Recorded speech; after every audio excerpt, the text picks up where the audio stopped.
আমি অসম ডিগ্ৰী মহাবিদ্যালয়ৰ আহ্বানত আজি আমাৰ ওৰাং কলেজ কলাগুৰু বিষ্ণু ৰাভা ডিগ্ৰী কলেজৰ অনাশিক্ষক কৰ্মচাৰীও এই 4দিনীয়া কৰ্মবিৰতি কাৰ্যসূচীত আমিও অংশগ্ৰহণ কৰিছোঁ।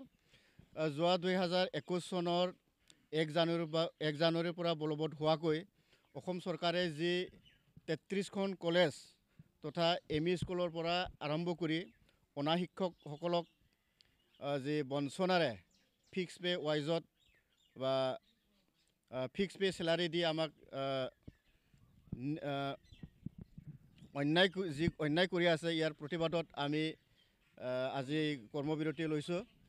যে সঁচাকৈ বৰ দুখজনক, একেখন প্ৰতিষ্ঠানত থাকিও একেখন প্ৰতিষ্ঠানৰ প্ৰিন্সিপালকে আদি কৰি প্ৰবক্তাসকলক চৰকাৰে নিয়মীয়া কৰি দিলে, কিন্তু অনাশিক্ষক কৰ্মচাৰী যি ন্যূনতম বেতন পোৱা এখেতসকলকহে ফিক্স পে আকৌ ন্যূনতম কৰি 10,000ৰ পৰা 13,000ৰ ভিতৰত আমাক খটুৱাই আছে।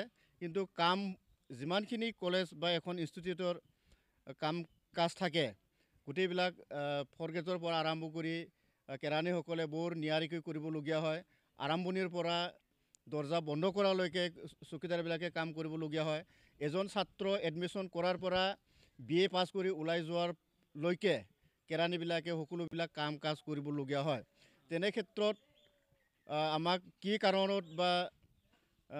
কাৰণত তেনেকৈ ইমান অন্যায়ভাৱে ৰখাই থ'লে, এইটো বৰ দুখজনক। সেয়ে আমি আজি এই মঞ্চৰ পৰাই আমি চৰকাৰক আহ্বান কৰিব বিচাৰিছোঁ যে অন্যান্য চৰকাৰী নিয়মত আমাৰ এই 33খন মহাবিদ্যালয়ৰ যে অনাশিক্ষক কৰ্মচাৰীসকলক যাতে ৰেগুলাৰ কৰি চৰকাৰী সমহাৰত সমদৰমহা সমমৰ্যাদা দিব বুলি আমি আজি আহ্বান জনাইছোঁ। এই আহ্বানৰ প্ৰতি যদি চৰকাৰে কোনো গুৰুত্ব নিদিয়ে তেনেহ'লে আমি পৰৱৰ্তী সময়ত আৰু অনিৰ্দিষ্ট কাললৈ কৰ্মবিৰতি কৰাৰ আমি সিদ্ধান্ত লৈছোঁ ইতিমধ্যে। যি অধ্যক্ষসকল, এই অধ্যক্ষসকলেও আমি ভাবোঁ এখেতসকলেও আমাৰ প্ৰতি দায়বদ্ধ ৰাখক আৰু আমাৰ হৈ যাতে এখেতসকলে প্ৰশাসনিকভাৱে আগবাঢ়ি যাবলৈ আমি অনুৰোধ কৰিলোঁ। টিউটৰসকলক তেওঁলোকে 5 বছৰ সময় বান্ধি দিছিল আৰু নিয়মীয়াকৰণৰ ক্ষেত্ৰত অসম চৰকাৰে তেওঁলোকে পদক্ষেপ গ্ৰহণ কৰিছে। আপোনালোকৰ ক্ষেত্ৰত অনিয়ম নিশ্চয় হোৱা বুলি আপোনালোকৰ অভিযোগ নিশ্চয় আছে। 2018 চনৰ যি এডুকেশ্যন এক্ট, এইমতে সেয়া এমেণ্ডমেণ্ট কৰি টিউটৰসকলক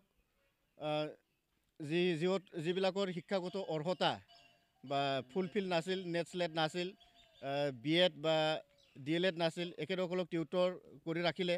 এখেতসকলে নিজৰ কাৰণে হৈছে বা নিজৰ যি কৰিবলগীয়া নিজৰ কামবিলাক নকৰাৰ কাৰণে হওক বা যিকোনো হওক, কিন্তু আমাৰ ক্ষেত্ৰত তেনেকুৱা কোনো নাছিলে যে কোনো নিৰ্ধাৰিত ডিপ্ল'মা লাগিব বা তেনেকুৱা অন্যান্য তেনেকুৱা কোনো ক্ৰাইটেৰিয়াৰ কোনো কথা নাছিলে। তথাপিও যে আমাক তেনেকৈ বঞ্চনা কৰি ৰাখিলে, ইয়াৰ প্ৰতি আমাৰ সকলোৰে বহুত ক্ষোভ আছে আৰু এই ক্ষোভ পিছলৈ আৰু বিশেষভাৱে আমি উজাৰিবলৈ বাধ্য হ'ম।